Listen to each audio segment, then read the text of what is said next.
They say it's wise to learn from other people's mistakes, so consider this video an educational video, because there is a lot to learn. Last time we left off, things didn't exactly go to plan. Going straight looked like this.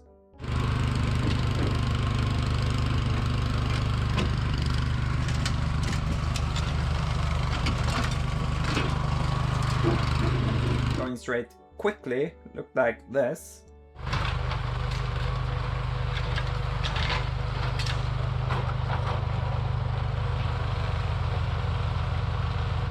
I mean, it looks cool and all, but it's not very practical, nor is it safe. So I had a crack at it again, and surely this time the bugs will be gone, right?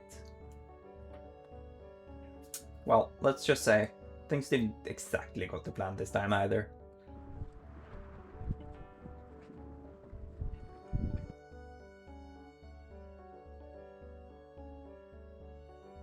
So what are we dealing with here? Why won't this Frankenstein of a hybrid snowblower work? Let's fire it up and have a look.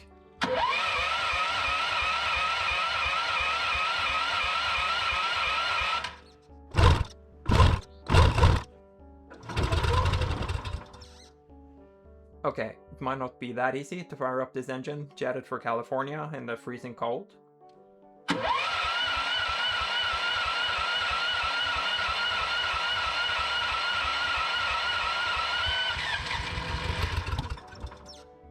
It needs some more fuel and an automatic choke.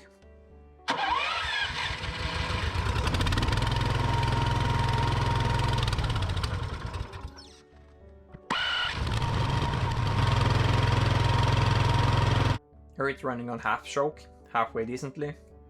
We'll consider this a future problem.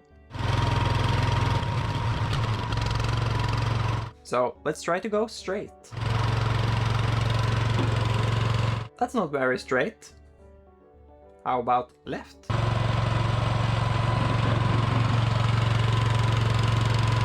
No?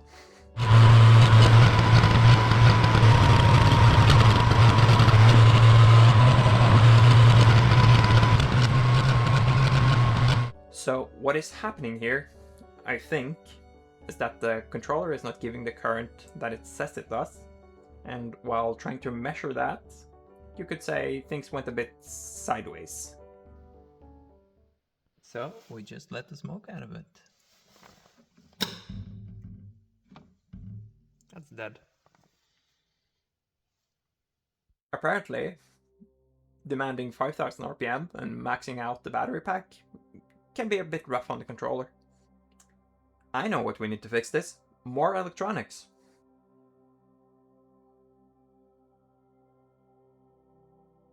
Okay, hear me out. If we can log all the communication going between the 5 control units, we might just be able to figure out what's going on. And if we know what's going on, we might, maybe, just maybe, be able to fix it. This is the board we're starting with, made specifically for this application.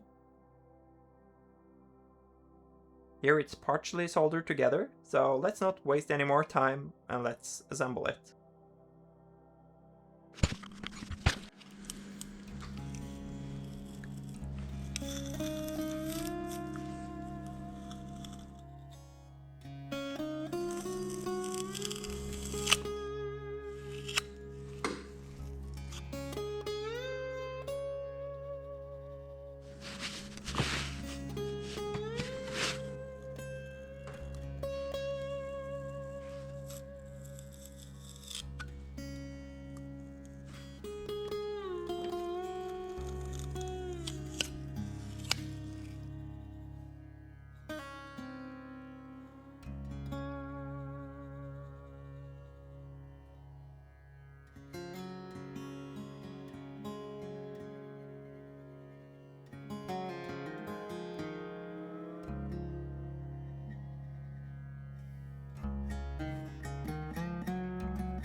Here it is in all its glory on the test bench.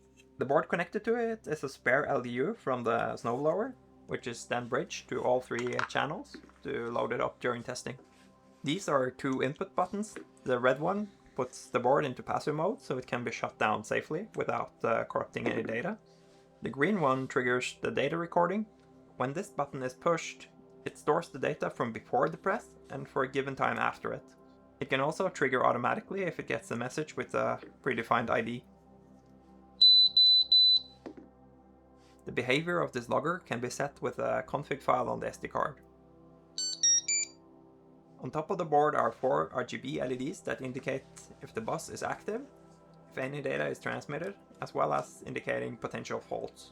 Like in this case, where the logger is started without an SD card, the light will flash and the unit plays a distinct sound.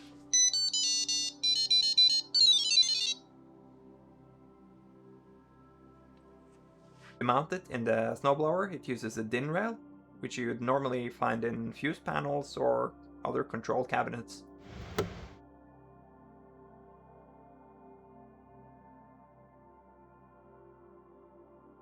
So let's fire it up and see what we get.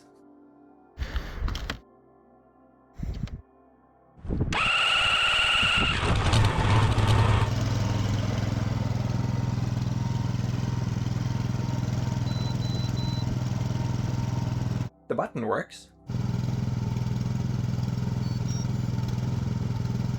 When the engine is started manually, the messages on the CAN bus are limited to messages indicating if it's safe to run the engine and if it stalls.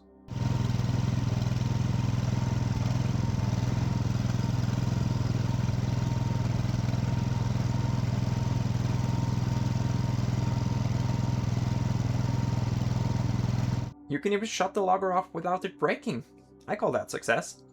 So what happens when the engine shuts down? The logger is now set to trigger on the ID from the engine stall message.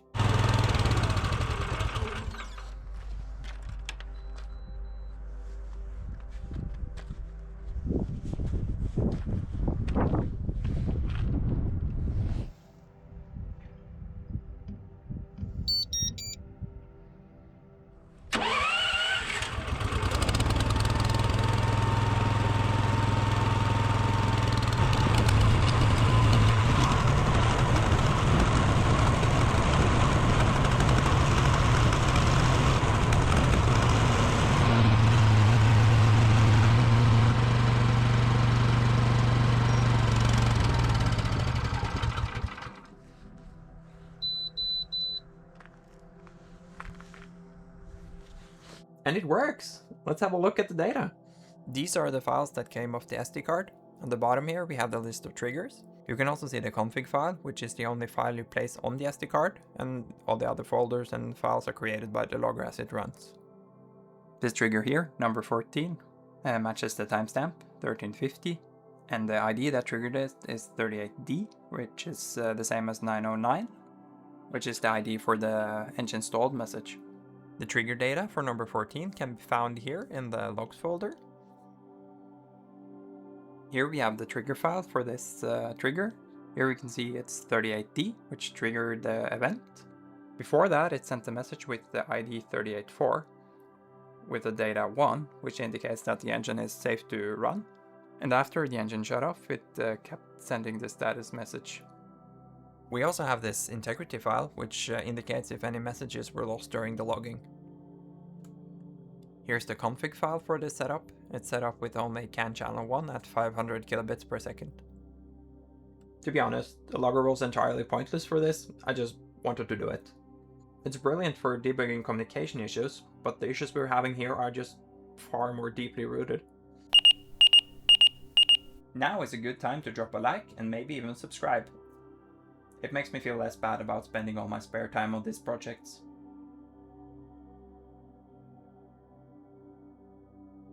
Shane from Stuff Made Here said it well. What we're looking at here is integration hell.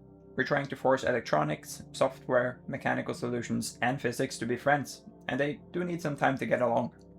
To go straight, the sum of the moments on the blower has to be 0. Each wheel has to overcome its part of the resistance perfectly. The issue is that the resistance changes with this design and it can be quite unpredictable. As we can see here, the blower rests on 4 points, each of the wheels, and these 2 porch skis on each side. If the ground isn't perfectly flat, it will push harder on one of the skis and making the blower want to turn. One easy way to work around this is running the motors with speed control, as long as the controller sees the actual current going into it and the wheels don't slip. With the way it's behaving now, it doesn't seem like the motor torque is constant, as it says it should be. I guess that's what you get for buying the cheapest version of the motor controller. I'm still waiting for it to be properly cold outside so we can confirm that this is what's actually happening. The way it's set up now, it also tends to wheelie a lot. You have to balance the weight between the wheels and the skis for it to be stable, but also have traction forward. And since the center of gravity is above the axle, any forward acceleration will tend to shift the weight off the skis and onto the wheels.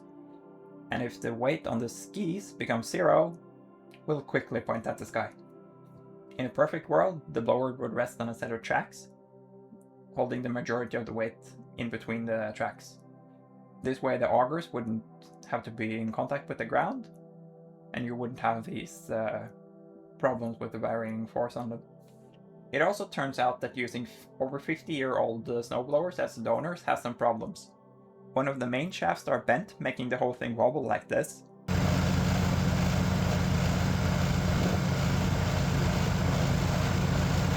Which in turn makes the input shaft go like this.